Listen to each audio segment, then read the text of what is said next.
경건한 부모가 되라. 오늘은 교회 원력으로 어린이 주일입니다. 사람이 부모가 된다는 것은 자녀를 낳기 때문이고, 자녀가 건강한 인격의 사람이 되는 것은 부모의 사랑을 먹고 자라기 때문입니다. 물에서 물고기가 놀고 새가 공중을 날듯 자녀는 부모의 품에서, 부모의 믿음과 사랑의 마음에서 살아갑니다. 자녀는 분명히 미완성으로 태어나지만 그러나 완성을 향해 나아가게 되어 있는데요, 엄마 아빠의 믿음으로 심은 대로 자라간다는 것입니다. 자식이 부모의 면류관과 거울이 되는 이유가 바로 여기에 있습니다. 우리의 모든 자녀들이 믿음 안에서 잘 자라는 하나님의 은혜가 넘쳐나게 되시기를 주님의 이름으로 축원합니다. 우리가 함께 보았던 오늘 성경은 사사기의 마지막 영웅인 삼손의 태어날 때에 대한 말씀을 전하고 있습니다.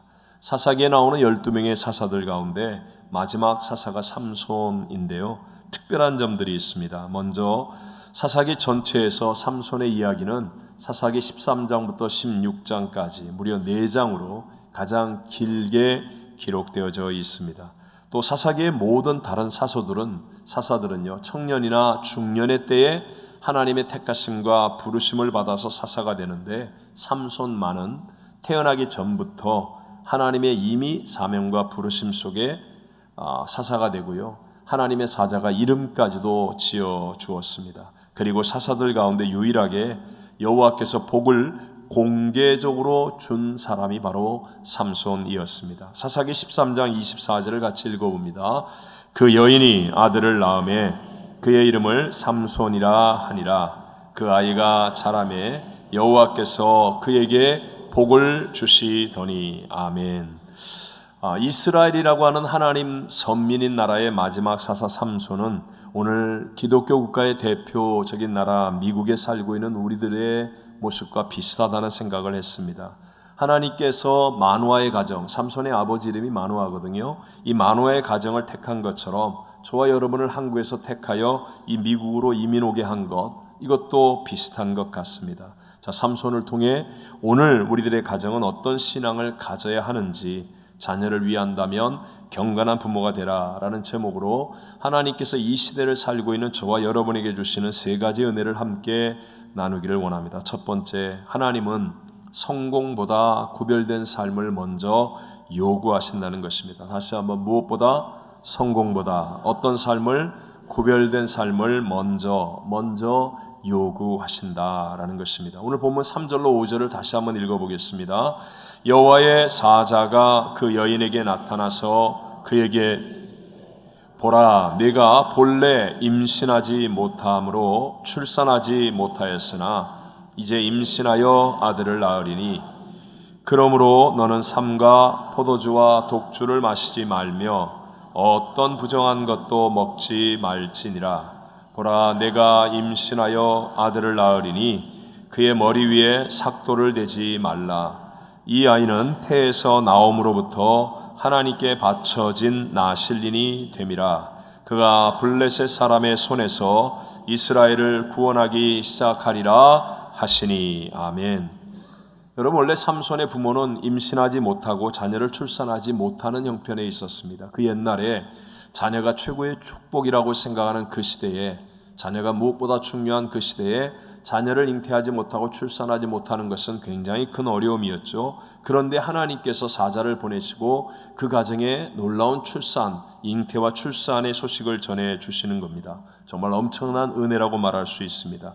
근데 하나님이 이토록 엄청난 은혜를 그 가정에 베풀어 주시면서 요구하시는 것이 딱 한 가지였습니다. 요구하시는 것은 딱 한 가지, 삼가 포도주와 독주를 마시지 말며 어떤 부정한 것도 먹지 말고 자녀를 낳으면 머리 위에 삭도를 대지 말고 구별된 나실인으로 키우라 라는 것이었습니다. 한마디로 얘기하면 세상과 다른 구별된 경건한 삶을 살아야 된다, 이 한 가지만을 요구 조건으로 내세우셨다는 것입니다. 당시 삼손이 태어날 때에 이스라엘 사회는 극도로 부패하고 타락한 사회였습니다. 본문 1절을 같이 읽어봅니다. 이스라엘 자손이 다시 여호와의 목전에 악을 행하였으므로 여호와께서 그들을 40년 동안 블레셋 사람의 손에 넘겨주시니라. 아멘. 보십시오. 하나님이 택한 선민인 이스라엘, 하나님의 전 세계의 기준인 말씀을 가지고 있는 이스라엘이 여호와의 목전에 악을 행할 정도가 되어서, 그래서 블레셋 나라에 무려 40년 동안 압제를 받을 정도로 타락한 사회였다는 것입니다. 자, 오늘 본문의 바로 앞장 사사기 12장 마지막 부분에 보면 입산과 압돈이라고 하는 두 사도가 나오는데요, 그 사도에 대해서 간략하게 성경은 이렇게 말합니다. 사사기 12장 9절 앞부분을 보면 그가 아들 30명과 딸 30명을 두었더니, 이게 입산에 대한 이야기고요. 14장 앞부분에 압돈에 대한 이야기, 그에게 아들 40명과 손자 30명이 있어. 여러분 한번 상상해 보십시오. 아들이 30명, 딸 30명, 이게 한 여자에게서 나올 수 있는 숫자입니까? 그렇지 않다는 거예요. 또 다른 사사가 아들이 40명. 여러분, 이스라엘의 사사가 이럴 정도였으니 당시의 사회가 얼마나 문란하고 타락했는지를 짐작할 수 있지 않습니까? 그런 세상, 그런 문화, 그런 환경 속에 있었으니까, 아니 머리에 삭도를 대지 않은 나실인으로 태어나 자랐던 삼손인데도 불구하고 이방인과 마음대로 사귀고, 기생 들릴라, 성경 기생이지만 원어 그대로 얘기하면 창녀예요.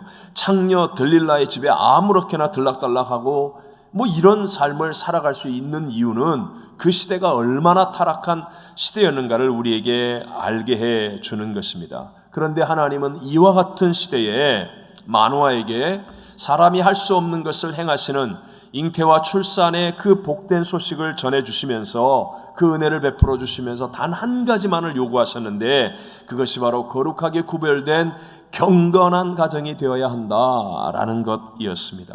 자, 여러분, 삼손 시대와 비교했을 때 오늘날의 세상은 더하면 더했지 덜하지는 않은 것 같습니다.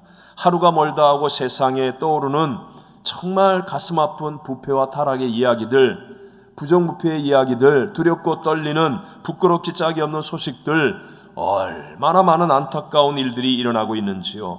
물론 여러분, 저와 여러분은 속세를 떠나서 세상과 세퍼레이트 돼서 분리되어서 저 기도원 산속 같은 데 가서 살아야 되는 사람은 아닙니다. 세상 속에서 믿지 않는 세상 사람들과 함께 살아야 하는 사람들입니다. 그렇기 때문에 우리에게도 갈등이 생기고 문제가 생깁니다. 우리도 사고를 만나고 어려움을 당할 때도 있다는 거예요. 우리도 질병이 찾아오고 그리고 여러 가지 문제가 생길 수 있다는 겁니다. 그럼에도 불구하고 문제가 생기는 게 문제가 아니라 그 문제가 생겼을 때 우리는 무언가 다른 모습을 보여줄 수 있어야 한다라는 것입니다. 인생의 최고의 상수인 하나님의 말씀을 붙들고 있지 않습니까? 그러니까 문제가 생겼을 때 똑같이 육체가 이끄는 대로 세상의 방법대로 행하는 사람들이 아니라 세상과는 다른 더 거룩한 하나님의 말씀을 순종하는 모습을 보여줄 수 있을 때, 그럴 때 바로 하나님의 능력과 영광이 나타나게 될 줄로 믿습니다. 자, 두 번째로 가정에서 하나님의 주권을 인정하는 믿음이 있어야 한다는 것입니다. 가정에서 무엇을 인정해야 돼요? 하나님의 주권, 하나님의 주권. 가정은 가장이 주인이 아닙니다. 엄마가 주인이 아닙니다. 아이들이 주인이 아닙니다.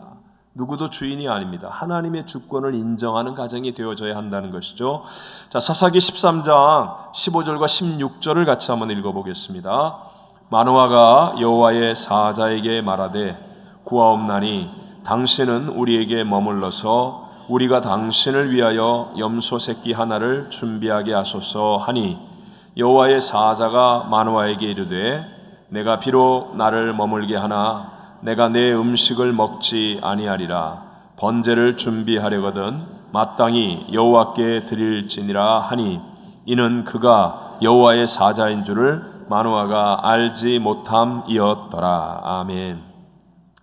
자, 하나님의 사자가 잉태하고 출산할 것이라는 어마어마한 은혜, 좋은 소식을 전해 주었습니다. 그러니까 너무 기쁘고 감사해서 그 손님을 염소 새끼를 잡아서 잘 대접하려고 하는 거예요. 그랬더니 그 여호와의 사자가 말하기를 이것을 나한테 하지 말고 하나님께 번제로 드려라 라고 말하는 겁니다. 마노아는 그 사람이 여호와의 사자인 줄을 몰랐다고 말합니다. 그런데도 불구하고 마노아는 내가 이 집의 가장이에요. 이거 염소 새끼 내 거 주는데 왜 내 마음대로 못해요? 이렇게 하지 않고 여호와의 사자가 하는 말씀을 그대로 순종하여 행하였다. 즉 마노아의 가정에는요, 하나님의 주권을 인정하는 믿음이 있었다라는 것을 우리에게 보여주는 것입니다.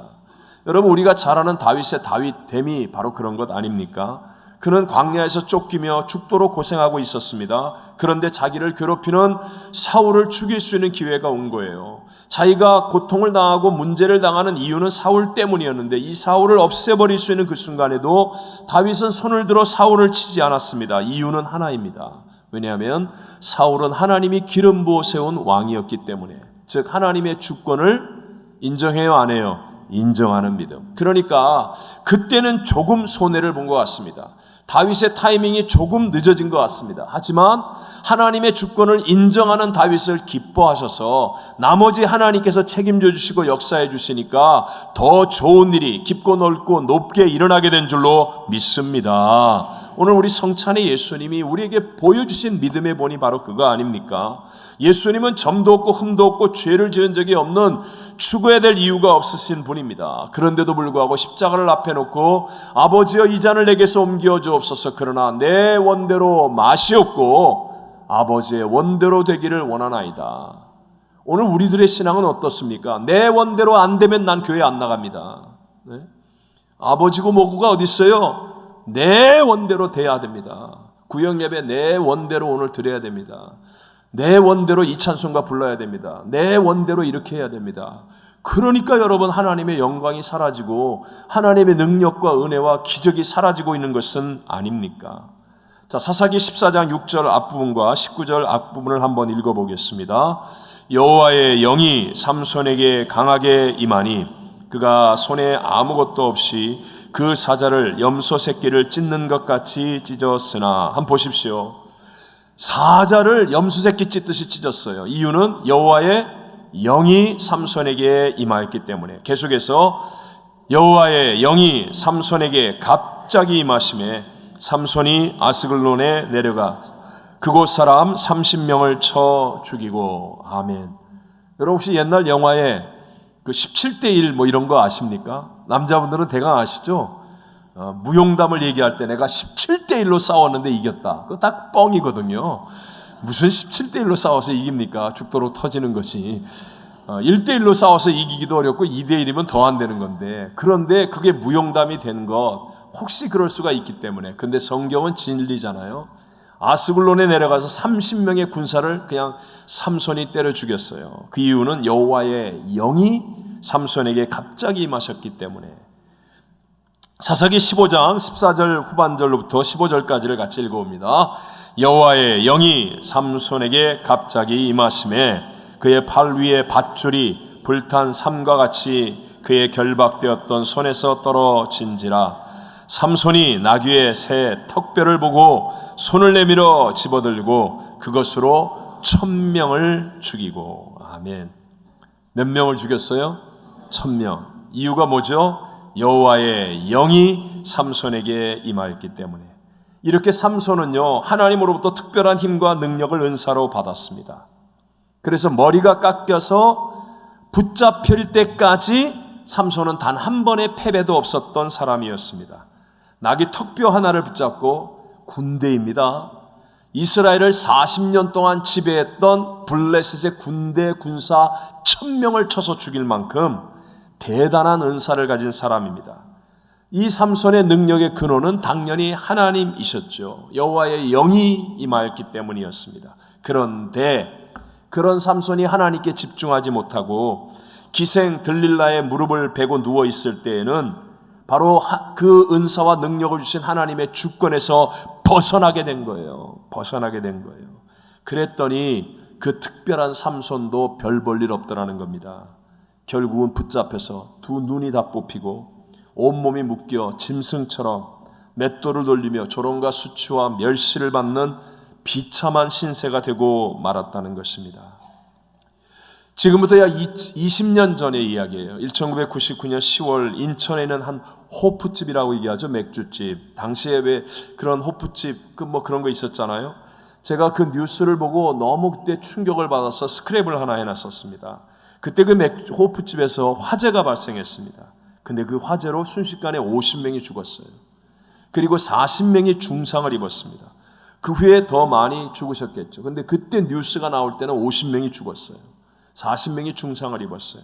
그런데 놀라운 건 대부분이 중고등학교 학생들, 미성년자들이었다는 겁니다. 막 화재가 진압되고 사람이 죽어서 시신이 막 간신히 나오고 이럴 때 자기의 자녀가 참변을 당했다는 비보를 듣고 부모들이 달려왔어요. 근데요, 제가 충격을 받은 건 이 장면이에요.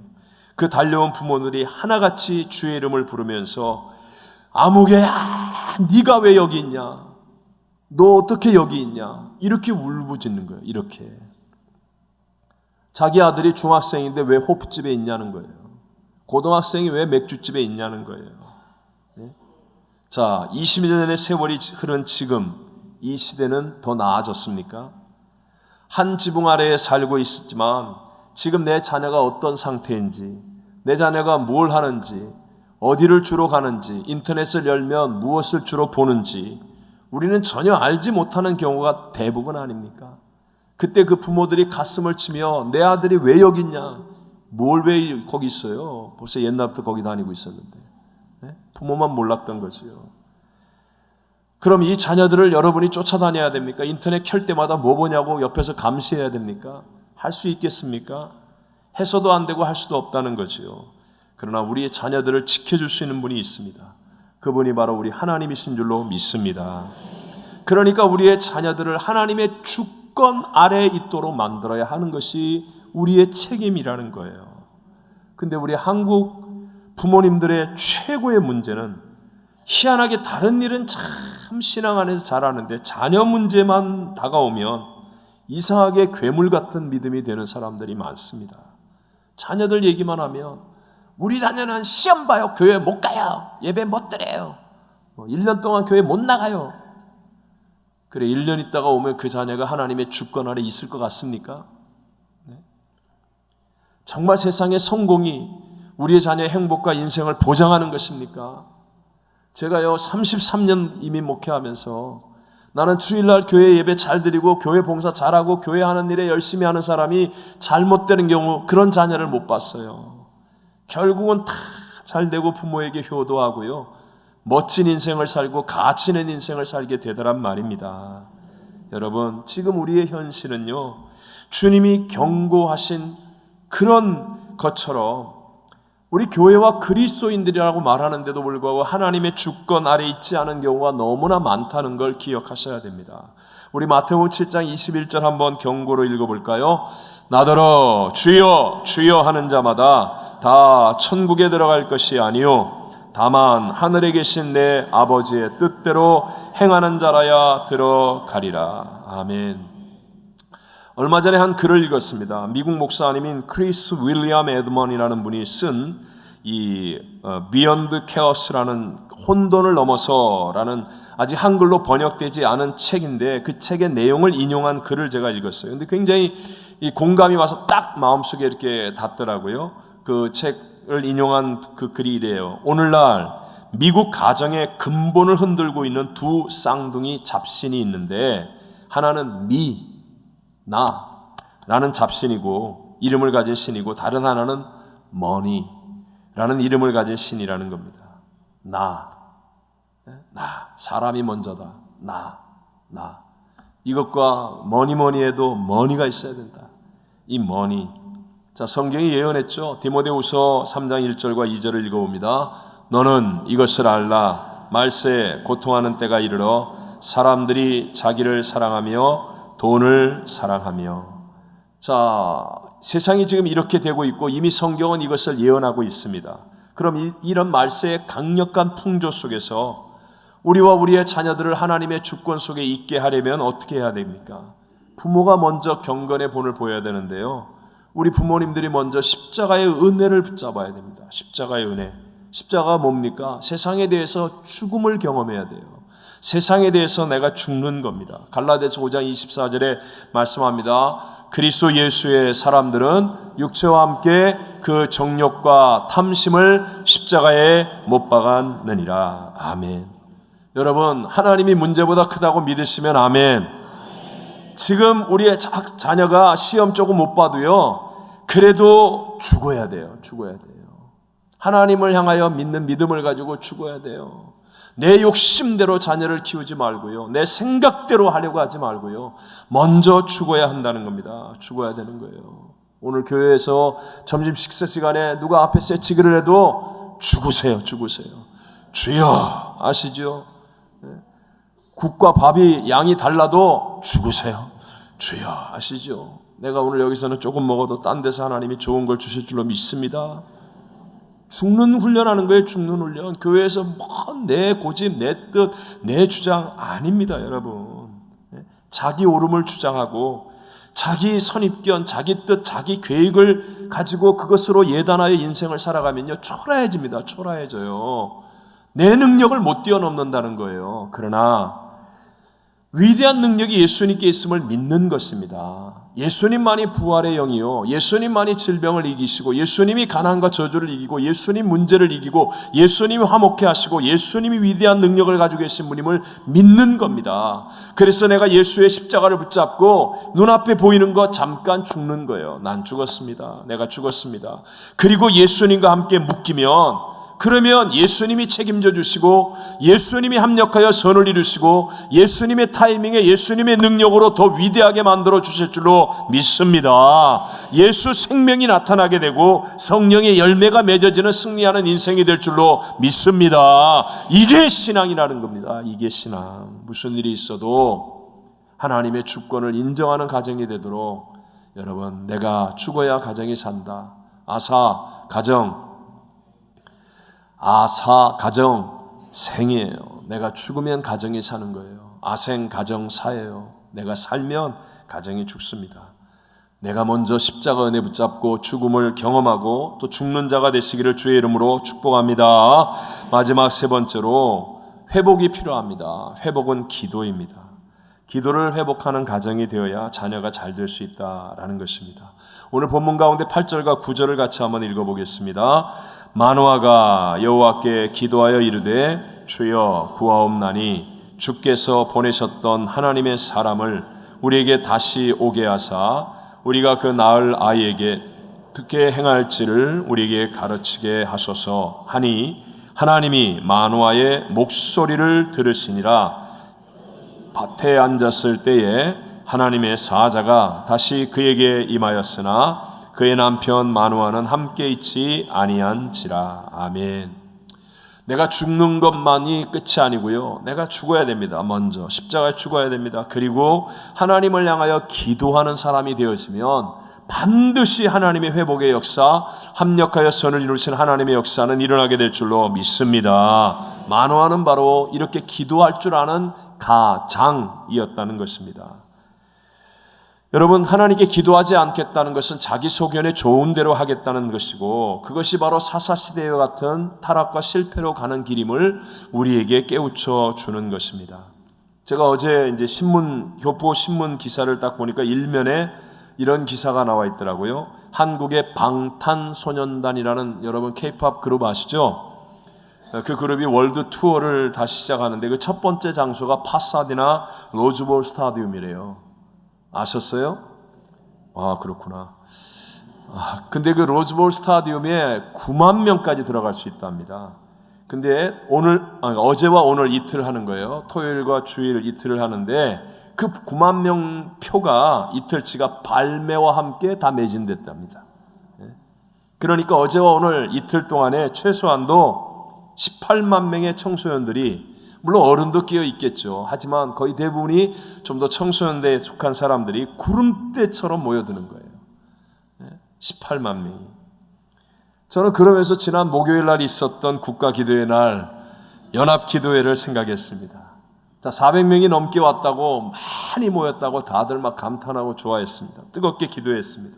하지만 제 개인적으로 너무 대조적이지 않습니까? 저는 그래서 환상을 갖습니다. 몇 년 있다가 국가기도회를 할 때는 우리 9만 명이 모여들 줄로 믿습니다. 누가복음 17장 27절로 30절까지 한번 읽어보겠습니다. 노아가 방주에 들어나가던 날까지 사람들이 먹고 마시고 장가들고 시집가더니 홍수가 나서 그들을 다 멸망시켰으며 또 롯의 때와 같으리니 사람들이 먹고 마시고 사고 팔고 심고 집을 짓더니 롯이 소돔에서 나가던 날에 하늘로부터 불과 유홍이 비오듯 하여 그들을 멸망시켰느니라. 인자가 나타난 날에도 이러하리라. 아멘. 정말 예수님이 직접 하신 말씀인데 겁나는 말씀 아닙니까? 한순간에 홍수가 나서 다 멸하고 한순간에 불과 유황이 떨어져 다 멸한다. 사람들이 먹고 마시고 장가들고 시집가는 거 그거 사실 잘못 아니죠. 먹고 마시고 사고 팔고 심고 집을 짓는 거 그거 잘못하는 일 아닙니다. 그러나 주님이 말씀하신 내용이 뭐예요? 그렇게 할지라도 깨어 있어야 한다는 거예요. 방심하지 말라는 겁니다. 그냥 세상 흐름대로 세상만 쳐다보고 살면 끝장난다는 것입니다. 순식간입니다. 홍수가 나고 순식간에 불과 유황이 비오듯 하여 다 멸망시키는 것처럼 인자가 예수님이 그렇게 오신다고 말하는 것입니다. 그럼 어떻게 하면 우리가 방심하지 않고 깨어있는 삶을 살 수 있습니까? 그 길이 바로 기도라는 것이라니. 기도가 바로 우리의 영혼을 깨우는 것임을 믿게 되시기를 바랍니다. 누가복음 21장 36절을 함께 읽겠습니다. 이러므로 너희는 장차 올 이 모든 일을 능히 피하고 인자 앞에 서도록 항상 기도하며 깨어있으라 하시니라. 아멘. 기도는 우리의 본성을 거스르는 일이라고 했죠. 기도는 힘듭니다. 정말 다른 어떤 것보다 에너지가 많이 들어가고요. 하기에 어렵습니다. 그럼에도 불구하고 기도가 우리를 살리고 우리의 영혼을 깨어있게 만드는 것이기에 해야 되는 줄로 믿습니다. 그래서 쉬지 말고 기도하라고 말하고 예수님도 기도하셨고 기도하라고 명령하셨고 오늘 우리 교회를 향하여 기도하라고 사명을 주시는 것입니다. 여러분 아직도 기도하지 않고 있다면 여러분 정신 차려야 됩니다. 순식간에 주님이 오는데 그때 깨어있지 못하면 내가 잘못한 거 없다고요. 먹고 마시고 시집가고 장가가고 있다고요. 먹고 마시고 사고 팔고 집을 짓고 있다고요. 잘못한 거 아니라고요. 그러나 그것은 끝장나는 일이 될 수 있다는 거예요. 맞습니다. 해야 됩니다. 그런데도 불구하고 기도하게 되시기를 바랍니다. 기도하며 해야 되고 기도하고 해야 됩니다. 여러분 삼손이 붙잡히고 눈알이 뽑혀서 온몸이 묶여 짐승과 같이 맷돌을 돌리는 그 삼손, 그가 마지막에 회개하고 능력을 회복합니다. 그리고 그의 모든 인생을 합력하여 선으로 만듭니다. 살아있을 때 죽인 블레셋 사람보다 그 마지막 순간에 죽인 블레셋 사람의 수가 훨씬 많았다. 그래서 마지막 하나님 앞에 회복할 때 그때 삼손이 한 일이 바로 기도였습니다. 사사기 16장 28절을 같이 읽어보겠습니다. 삼손이 여호와께 부르짖어 이르되 주 여호와여 구하옵나니 나를 생각하옵소서. 하나님이여 구하옵나니 이번만 나를 강하게 하사 나의 두 눈을 뺀 블레셋 사람에게 원수를 단번에 갚게 하옵소서 하고. 아멘. 여러분 이것을 한 번만 역으로 생각해 보십시오. 우리 삼손이 마지막 순간에 기도하여 이렇게 위대한 역전승을 이룰 수 있었다면 우리의 가정, 우리의 자녀에도 마찬가지라는 거예요. 늦었다고, 우리는 안 된다고, 끝장이라고 그렇게 생각할 이유가 없습니다. 우리도 기도하면 안 되는 것 같지만, 끝인 것 같았지만 기도하면 하나님의 새 역사는, 위대한 역전승은 일어나게 될 줄로 믿습니다. 기도하면 회복될 수 있습니다. 남들이 다 안 된다고 해도 아닙니다. 여러분 하나님은 하실 수 있습니다. 언제 역사합니까? 기도하면 하나님의 역사가 일어난다는 것입니다.